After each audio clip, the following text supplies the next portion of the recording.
Tell me, O Muse, of that ingenious hero who traveled far and wide after he had sacked the famous town of Troy.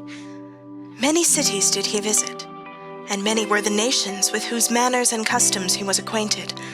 Moreover, he suffered much by sea while trying to save his own life and bring his men safely home. But do what he might, he could not save his men, for they perished through their own sheer folly in eating the cattle of the sun god Hyperion. So, the god prevented them from ever reaching home. Tell me too about all these things, O daughter of Jove, from whatsoever source you may know them.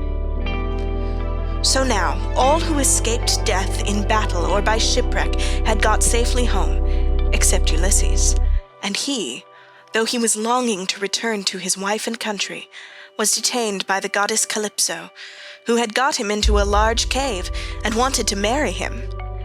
But as years went by, there came a time when the gods settled that he should go back to Ithaca. Even then, however, when he was among his own people, his troubles were not yet over. Nevertheless, all the gods had now begun to pity him, except Neptune, who still persecuted him without ceasing, and would not let him get home. Now Neptune had gone off to the Ethiopians, who are at the world's end, and lie in two halves, the one looking west and the other east. He had gone there to accept a hecatomb of sheep and oxen, and was enjoying himself at his festival. But the other gods met in the house of Olympian Jove, and the sire of gods and men spoke first. At that moment he was thinking of Aegisthus, who had been killed by Agamemnon's son Orestes. So he said to the other gods, "See now, how men lay blame upon us gods for what is after all nothing but their own folly. Look at Aegisthus. He must needs make love to Agamemnon's wife unrighteously, and then kill Agamemnon, though he knew it would be the death of him. For I sent Mercury to warn him not to do either of these things, inasmuch as Orestes would be sure to take his revenge when he grew up and wanted to return home.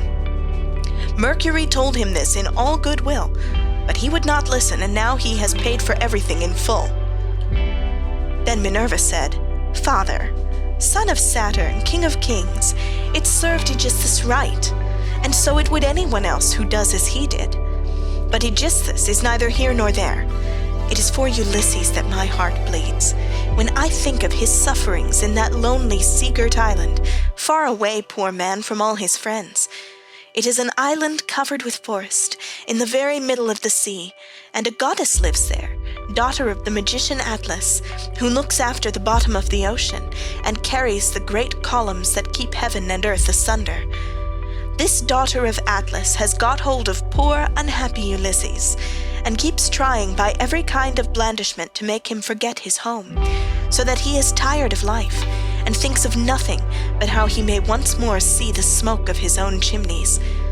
You, sir, take no heed of this, and yet when Ulysses was before Troy, did he not propitiate you with many a burnt sacrifice? Why then should you keep on being so angry with him?" And Jove said, "My child, what are you talking about?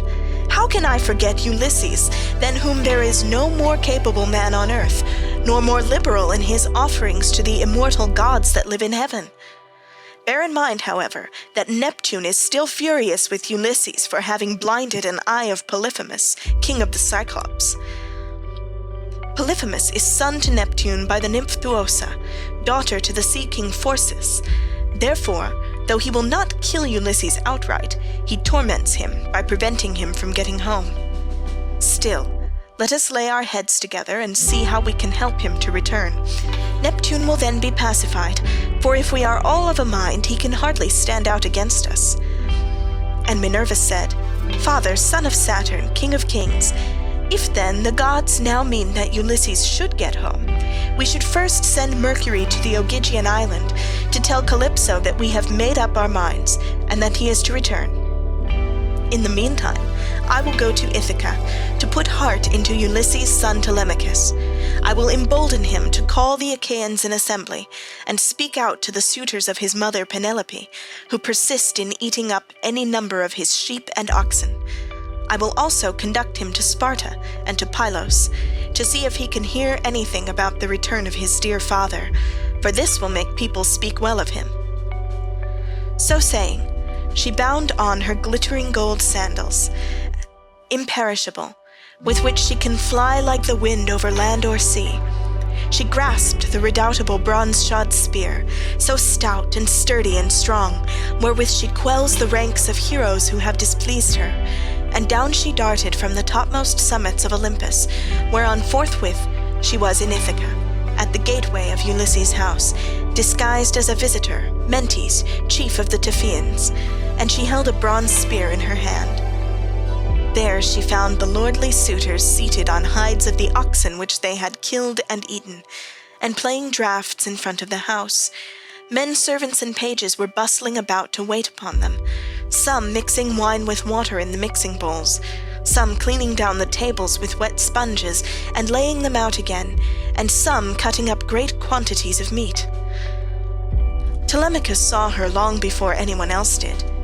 He was sitting moodily among the suitors, thinking about his brave father, and how he would send them flying out of the house if he were to come to his own again and be honored as in days gone by. Thus brooding as he sat among them, he caught sight of Minerva, and went straight to the gate, for he was vexed that a stranger should be kept waiting for admittance. He took her right hand in his own, and bade her give him her spear. "Welcome," said he, "to our house, and when you have partaken of food, you shall tell us what you have come for." He led the way as he spoke, and Minerva followed him. When they were within, he took her spear and set it in the spear stand against a strong bearing post, along with the many other spears of his unhappy father, and he conducted her to a richly decorated seat, under which he threw a cloth of damask. There was a footstool also for her feet, and he set another seat near her for himself, away from the suitors, that she might not be annoyed while eating by their noise and insolence, and that he might ask her more freely about his father.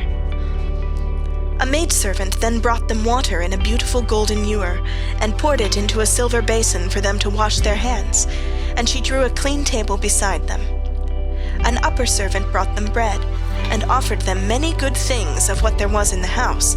The carver fetched them plates of all manner of meats, and set cups of gold by their side, and a manservant brought them wine, and poured it out for them. Then the suitors came in, and took their places on the benches and seats. Forthwith, men-servants poured water over their hands, maids went round with the bread baskets, pages filled the mixing bowls with wine and water, and they laid their hands upon the good things that were before them. As soon as they had had enough to eat and drink, they wanted music and dancing, which are the crowning embellishments of a banquet. So a servant brought a lyre to Phemius, whom they compelled perforce to sing to them. As soon as he touched his lyre and began to sing, Telemachus spoke low to Minerva, with his head close to hers that no man might hear. "I hope, sir," said he, "that you will not be offended with what I am going to say. Singing comes cheap to those who do not pay for it, and all this is done at the cost of one whose bones lie rotting in some wilderness or grinding to powder in the surf. If these men were to see my father come back to Ithaca, they would pray for longer legs rather than a longer purse, for money would not serve them. But he, alas, has fallen on ill fate, and even when people do sometimes say that he is coming, we no longer heed them. We shall never see him again. And now, sir, tell me, and tell me true, who you are and where you come from. Tell me of your town and parents, what manner of ship you came in, how your crew brought you to Ithaca, and of what nation they declared themselves to be, for you cannot have come by land. Tell me also truly, for I want to know, are you a stranger to this house, or have you been here in my father's time? In the old days we had many visitors, for my father went about much by himself."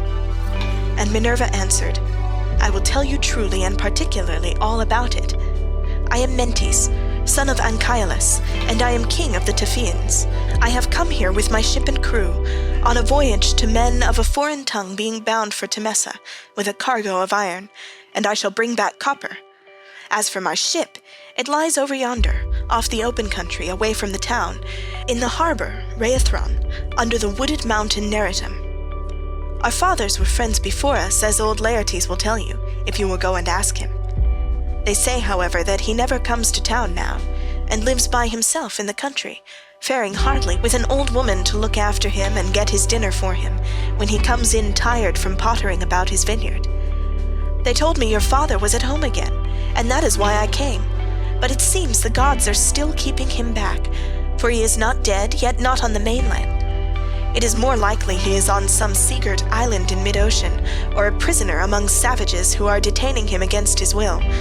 I am no prophet, and know very little about omens, but I speak as it is borne in upon me from heaven, and I assure you that he will not be away much longer. For he is a man of such resource that even though he were in chains of iron, he would find some means of getting home again. But tell me, and tell me true, can Ulysses really have such a fine-looking fellow for a son? You are indeed wonderfully like him about the head and eyes, for we were close friends before he set sail for Troy, where the flower of all the Argives went also. Since that time we have never either of us seen the other. My mother, answered Telemachus, tells me I am son to Ulysses, but it is a wise child that knows his own father. Would that I were son to one who had grown old upon his own estates, for since you ask me, there is no more ill-starred man under heaven than he who they tell me is my father. And Minerva said, There is no fear of your race dying out yet, while Penelope has such a fine son as you are. But tell me, and tell me true, what is the meaning of all this feasting? And who are these people? What is it all about? Have you some banquet, or is there a wedding in the family?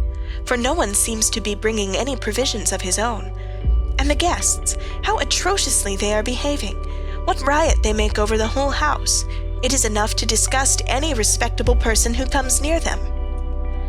Sir, said Telemachus, as regards your question, so long as my father was here it was well with us, and with the house. But the gods, in their displeasure, have willed it otherwise, and have hidden him away more closely than mortal man was ever yet hidden. I could have borne it better, even though he were dead, if he had fallen with his men before Troy, or had died with friends around him, when the days of his fighting were done. For then the Achaeans would have built a mound over his ashes, and I should myself have been heir to his renown. But now the storm winds have spirited him away we know not whither. He is gone without leaving so much as a trace behind him, and I inherit nothing but dismay. Nor does the matter end simply with grief for the loss of my father. Heaven has laid sorrows upon me of yet another kind. For the chiefs from all our islands, Dulichium, Same, and the woodland island of Zacynthus, as also all the principal men of Ithaca itself, are eating up my house under the pretext of paying their court to my mother, who will neither point-blank say that she will not marry, nor yet bring matters to an end. So they are making havoc of my estate, and before long will do so also with myself. Is that so? Exclaimed Minerva. Then you do indeed want Ulysses home again. Give him his helmet, shield, and a couple lances, and if he is the man he was when I first knew him in our house, drinking and making merry, he would soon lay his hands about these rascally suitors, were he to stand once more upon his own threshold. He was then coming from Ephyra, where he had been to beg poison for his arrows from Ilus, son of Mermerus. Ilus feared the ever-living gods and would not give him any, but my father let him have some, for he was very fond of him. If Ulysses is the man he then was, these suitors will have a short shrift and a sorry wedding. But there, it rests with heaven to determine whether he is to return, and take his revenge in his own house or no. I would, however, urge you to set about trying to get rid of these suitors at once. Take my advice.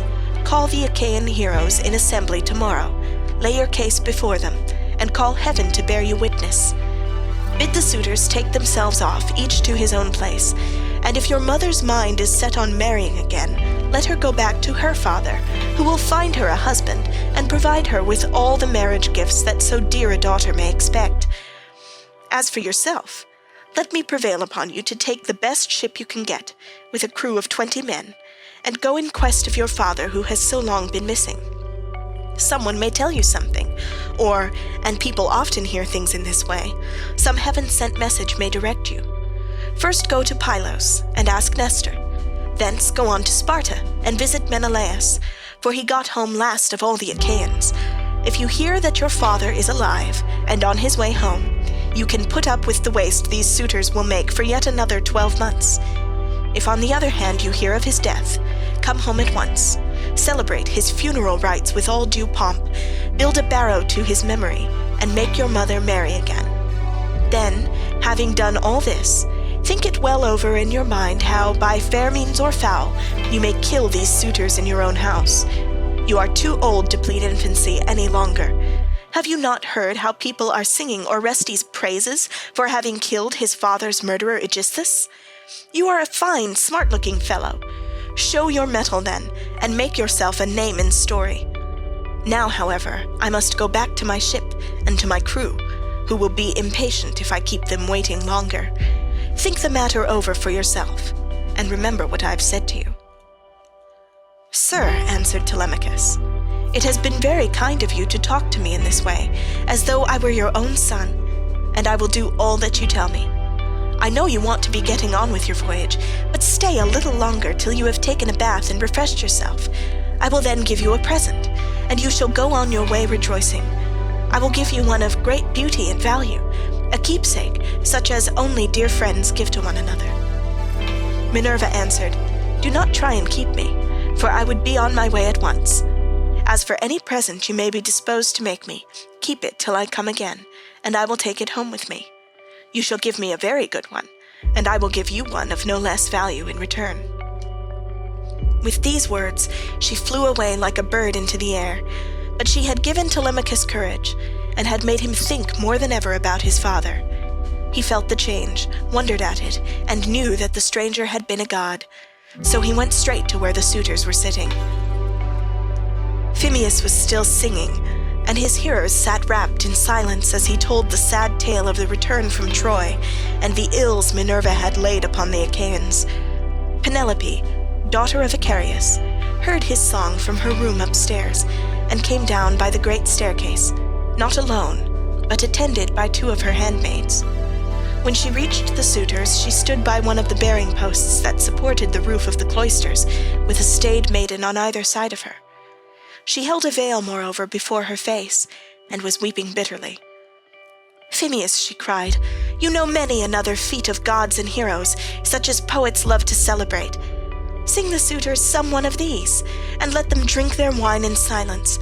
But cease this sad tale, for it breaks my sorrowful heart, and reminds me of my lost husband, whom I mourn ever without ceasing, and whose name was great over all Hellas and middle Argos." "Mother," answered Telemachus, "let the bard sing what he has a mind to. Bards do not make the ills they sing of. It is Jove, not they, who makes them, and who sends weal or woe upon mankind according to his own good pleasure. This fellow means no harm by singing the ill-fated return of the Danaans, for people always applaud the latest songs most warmly. Make up your mind to it, and bear it. Ulysses is not the only man who never came back from Troy, but many another went down as well as he. Go then within the house, and busy yourself with your daily duties, your loom, your distaff, and the ordering of your servants, for speech is man's matter, and mine above all others, for it is I who am master here." She went wondering back into the house, and laid her son's saying in her heart. Then, going upstairs with her handmaids into her room, she mourned her dear husband till Minerva shed sweet sleep over her eyes. But the suitors were clamorous throughout the covered cloisters, and prayed each one that he might be her bedfellow. Then Telemachus spoke. "Shameless," he cried, "and insolent suitors, let us feast at our pleasure now, and let there be no brawling, for it is a rare thing to hear a man with such a divine voice as Phemius has. But in the morning meet me in full assembly, that I may give you formal notice to depart, and feast at one another's houses. Turn and turn about at your own cost. If on the other hand you choose to persist in sponging upon one man, heaven help me, but Jove shall reckon with you in full, and when you fall in my father's house, there shall be no man to avenge you." The suitors bit their lips as they heard him, and marveled at the boldness of his speech. Then Antinous, son of Eupeithes, said, "The gods seem to have given you lessons in bluster and tall talking. May Jove never grant you to be chief in Ithaca, as your father was before you." Telemachus answered, "Antinous, do not chide with me, but God willing, I will be chief too if I can. Is this the worst fate you can think of for me? It is no bad thing to be a chief, for it brings both riches and honor. Still, now that Ulysses is dead, there are many great men in Ithaca, both old and young, and some other may take the lead among them. Nevertheless, I will be chief in my own house, and I will rule those whom Ulysses has won for me." Then Eurymachus, son of Polybus, answered, "It rests with heaven to decide who shall be chief among us. But you shall be master in your own house, and under your own possessions.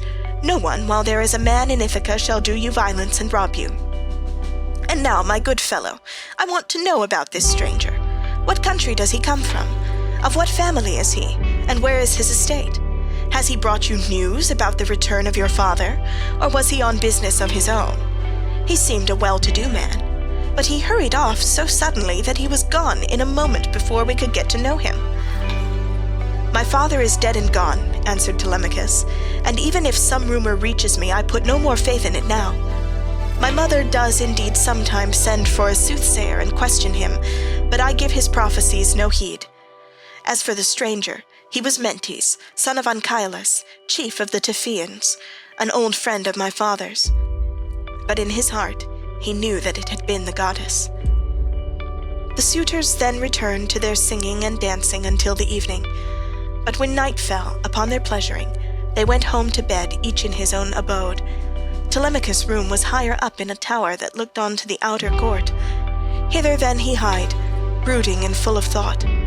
A good old woman, Euryclea, daughter of Ops, the son of Pisenor, went before him with a couple of blazing torches. Laertes had bought her with his own money when she was quite young. He gave the worth of 20 oxen for her, and showed as much respect to her in his household as he did to his own wedded wife, but he did not take her to his bed, for he feared his wife's resentment. She it was who now lighted Telemachus to his room, and she loved him better than any of the other women in the house did, for she had nursed him when he was a baby. He opened the door of his bedroom and sat down on the bed. As he took off his shirt, he gave it to the good old woman, who folded it tidily up and hung it for him over a peg by his bedside, after which she went out, pulled the door to by a silver catch, and drew the bolt home by means of the strap. But Telemachus, as he lay covered with a woolen fleece, kept thinking all night through of his intended voyage of the counsel that Minerva had given him.